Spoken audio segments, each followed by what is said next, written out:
महाराष्ट्र के मुख्यमंत्री देवेंद्र फडणवीस के जन्मदिवस के अवसर पर मुंबई में विभिन्न सामाजिक सेवा कार्यक्रमों का आयोजन किया गया।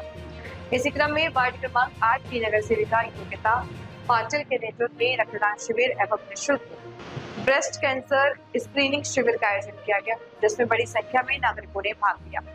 कार्यक्रम में दहिसर विधानसभा की विधायक मनीषा ताई चौधरी मुख्य अतिथि के रूप में शामिल हुई। उन्होंने कहा कि रक्तदान महादान है जो जरूरतमंदों को नया जीवन देने का माध्यम बनता है। साथ ही उन्होंने महिलाओं से नियमित स्वास्थ्य जांच कराने की अपील करते हुए कहा कि समय पर ब्रेस्ट कैंसर की स्क्रीनिंग से गंभीर बीमारी की शीघ्र पहचान और बेहतर उपचार संभव है।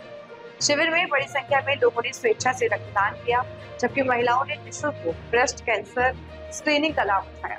कार्यक्रम का उद्देश्य स्वास्थ्य के प्रति जागरूकता बढ़ाना, समय पर जांच के महत्व को समझाना और जरूरतमंद मरीजों की सहायता के लिए लोगों को प्रेरित करना रहा। इस अवसर पर स्थानीय जनप्रतिनिधि, सामाजिक कार्यकर्ता और बड़ी संख्या में नागरिक उपस्थित रहे। मुख्यमंत्री देवेंद्र फडणवीस के जन्म दिवस पर आयोजित यह सेवा अभियान जन कल्याण, स्वास्थ्य जागरूकता और सामाजिक सहभागिता का प्रेरणादायक संदेश लेकर सामने आया। 22 जुलै रोजी दरवर्षीप्रमाणे आमचे लाडके मुख्यमंत्री देवाभाऊ, आपल्या सगळ्यांचे, आमच्या लाडक्या बहिणीचे भाऊ असे आपले देवेंद्र फडणवीसजी यांचा वाढदिवस आज आहे।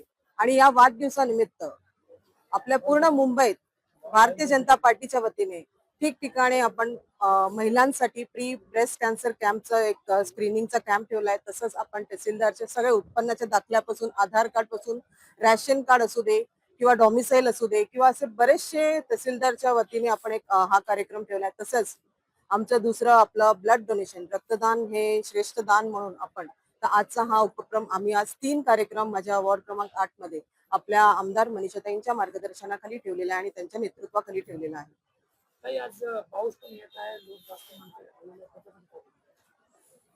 पाऊस हा नैसर्गिक आहेच, पाऊस आला नाही आला पण लोकांच्या ज्या सुविधा आहेत आणि लोकांना ज्या सुविधा आपण उपलब्ध करून देण्यासाठी आपण इथे सगळे हे 3 कॅम्प लावलेले आहेत महिलांसाठी आणि सगळ्यांसाठीच, म्हणजे आपले जे नागरिक आहेत त्यांच्यासाठी, ज्या सुविधांसाठी नक्कीच नागरिक मला वाटतं सुजन आहेत आणि ते या कॅम्पसाठी त्यांची सुविधाचे लाभ घेण्यासाठी आलेले आहेत। सीएम साहेबांनी सांगितलंय की कुठलाही बॅनर वगैरे लावू नका, पण लोकसेवा करा।